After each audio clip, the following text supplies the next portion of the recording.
इस वीडियो में आपको कनाडा के एक शहर टोरंटो के एक हाई प्रोफाइल केस के बारे में बताऊंगी, जिसने न सिर्फ कनाडा में बल्कि पूरी दुनिया में तवज्जो हासिल की। और कनाडा में कैनेडियन न सिर्फ अपने पुलिस सिस्टम में किसी भी केस की ट्रू इन्वेस्टिगेशन, उनके बिहेवियर और उनके इंटरनल सज़ा और जज़ा के बारे में बात कर रहे हैं, बल्कि अपने न्यूट्रल पॉलिटिकल सिस्टम को भी शक की निगाह से देख रहे हैं। क्या कुछ यूँ है कि एक 31 साल शख्स उमर ज़मीर, जो पेशे के लिहाज से अकाउंटेंट है, 2021 में अपनी वाइफ और 2 साल बेटे के साथ कनाडा के शहर टोरंटो शिफ्ट होते हैं। एक दिन वो अपनी वाइफ को, जो प्रेग्नेंट होती हैं, और अपने 2 साल बेटे को कनाडा डे की रात घुमाने ले जाते हैं। वापसी पर जब वो अपनी गाड़ी में बैठते हैं, जो उन्होंने टोरंटो सिटी हॉल के अंडरग्राउंड पार्केड में पार्क की होती है, अचानक वो देखते हैं कि उनकी गाड़ी के शीशे और गाड़ी पर एक प्लेन कपड़े पहना हुआ शख्स ज़ोर ज़ोर से बैंगिंग कर रहा है और एक अनमार्क्ड मिनी वैन उनका रास्ता ब्लॉक किया हुआ है। उमर ये देखकर घबरा जाता है और समझता है कि ये लोग शायद बैंड ऑफ क्रिमिनल्स हैं, जो उस पर और उसकी फैमिली को अटैक करना चाहते हैं। गाड़ी को रिवर्स करता है, तेज़ी से आगे बढ़ाकर गाड़ी भगाकर ले जाता है। वो ये नहीं देख पाता कि उसके ब्लाइंड स्पॉट पर खड़ा एक शख्स बाकी दूसरे आदमियों की तरह एक पुलिस ऑफिसर है और धक्का लगने पर गिर गया है, जिसका उमर को पता नहीं चलता और गाड़ी उस पुलिस ऑफिसर के ऊपर से गुजर जाती है।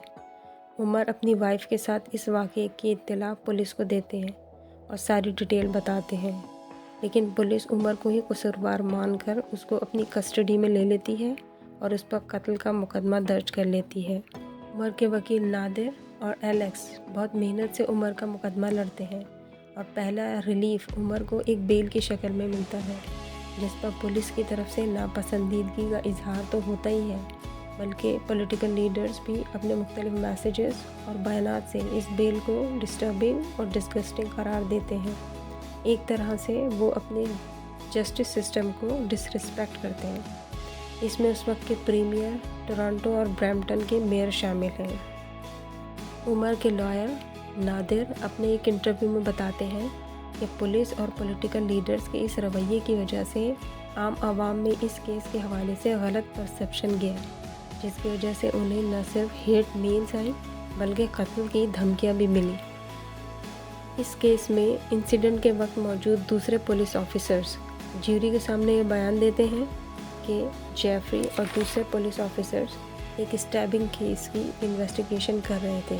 कि हमने उमर को अप्रोच किया, जो उस वक्त अपनी गाड़ी निकाल रहे थे।